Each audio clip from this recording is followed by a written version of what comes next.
Assalamualaikum warahmatullahi wabarakatuh. Salam Pramuka. Apa kabar adik-adikku sekalian? Hari ini kita ketemu lagi tentunya di ragam latih atau materi Pramuka yang berada di gugus depan 06285 dan 06286 MTS Negeri 40 Jakarta. Adik-adik sekalian, hari ini materinya tentang sejarah gerakan pramuka yang ada di Indonesia. Sejauh mana materi itu nanti kita akan pelajari. Namun jangan lupa saksikan dengan seksama, ditonton, terus nanti boleh juga dicatat. Nah, untuk bahan materi buat adik-adik sekalian. Namun tidak hanya materi ini, nanti kalian harus mengisi absen yang kakak sudah siapkan menggunakan Google Form. Nah, yuk kita saksikan sama-sama tentang sejarah gerakan pramuka. Pendidikan kepramukaan di Indonesia merupakan salah satu segi pendidikan nasional yang penting, yang merupakan bagian dari sejarah perjuangan bangsa Indonesia.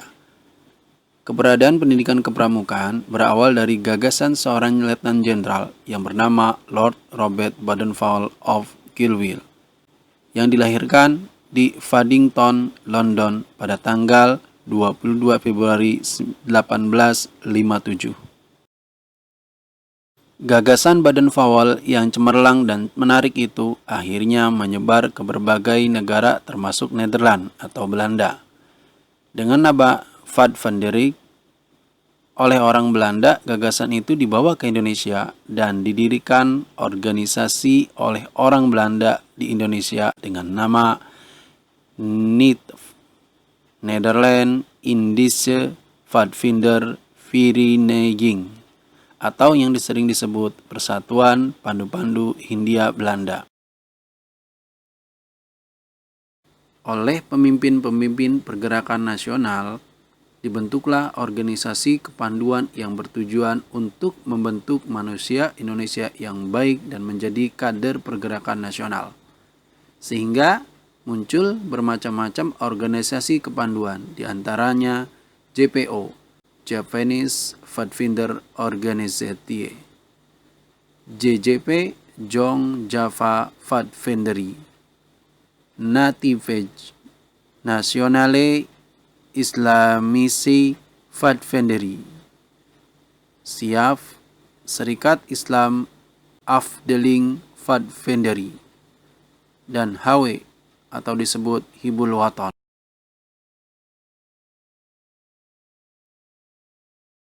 Setelah banyak bermunculan organisasi-organisasi kepemudaan yang menggunakan nama Pathfindery mendapat larangan oleh pemerintah Hindia Belanda, maka saat itu Kiai Haji Agus Salim menggunakan nama lain, yaitu Pandu atau Kepanduan. Seiring kemajuan dengan meningkatnya kesadaran nasional setelah Sumpah Pemuda, maka pada tahun 1930 organisasi-organisasi kepanduan seperti IPO, PK atau Pandu Kesultanan, PPS, Pandu Pemuda Sumatera bergabung menjadi satu, yaitu dengan sebutan nama KBI atau Kepanduan Bangsa Indonesia. Kemudian pada tahun 1931 terbentuklah PAPI dengan nama kepanjangan Persatuan Antar Pandu Indonesia yang berubah menjadi BPPKI dengan kepanjangan Badan Pusat Persaudaraan Kepanduan Indonesia pada tahun 1938.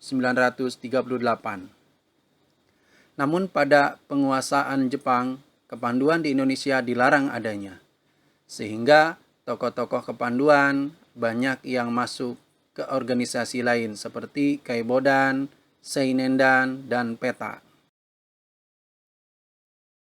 Setelah proklamasi kemerdekaan, dibentuklah Pandu Rakyat Indonesia pada tanggal 28 Desember 1945 di Salak, yang merupakan satu-satunya organisasi kepanduan. Namun setelah itu, kepanduan Indonesia terpecah menjadi 100 organisasi kepanduan yang terhimpun menjadi 3 federasi organisasi, yaitu IPINDO, Ikatan Pandu Indonesia, yang berdiri pada tanggal 13 September 1951. POPINDO, Persatuan Pandu Putri Indonesia, pada tahun 1954, dan PKPI, Persatuan Kepanduan Putri Indonesia. Menyadari kelemahan yang ada, maka ketiga federasi melebur menjadi satu dengan nama Perkindo, Persatuan Kepanduan Indonesia. Karena masih adanya kepentingan golongan yang tinggi, membuat Perkindo masih lemah. Mengetahui kelemahan itu, maka pihak komunis akan mempergunakan Perkindo menjadi gerakan pionir muda seperti yang terdapat di negara-negara komunis.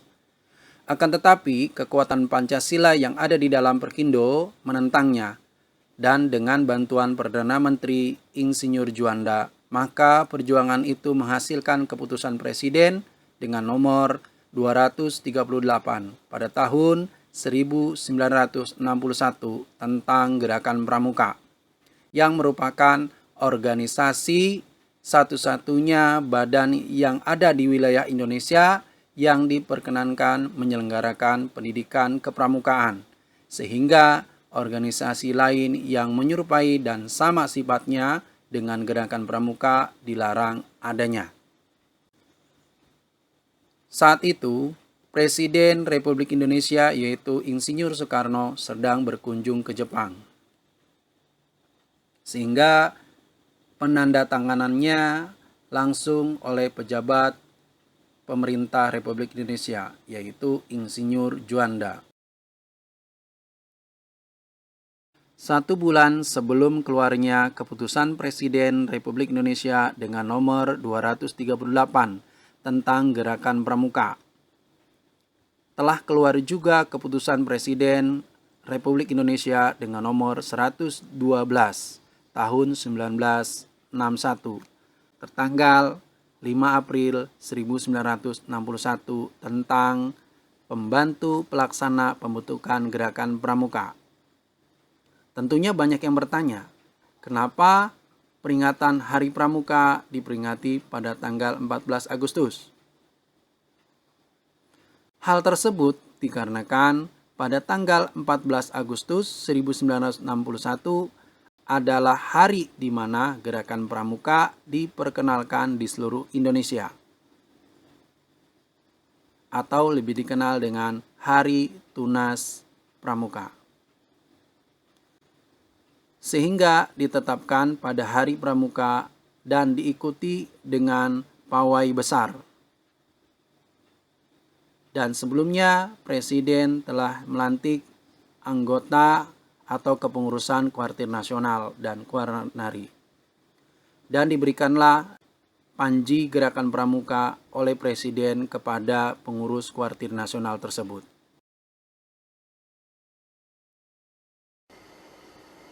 Bagaimana adik-adik sekalian? Materi yang tadi sudah dijelaskan. Mudah-mudahan apa yang menjadi pelajaran hari ini diberikan kemudahan Allah Subhanahu wa taala dan disimpan di memori otak kita. Cukup sekian. Terima kasih dari kakak atas perhatian dan kerjasamanya. Mudah-mudahan Allah memberikan kita kesehatan sehingga kita dapat beraktivitas dan menunaikan kewajiban kita selaku hamba Allah. Terima kasih. Assalamualaikum warahmatullahi wabarakatuh.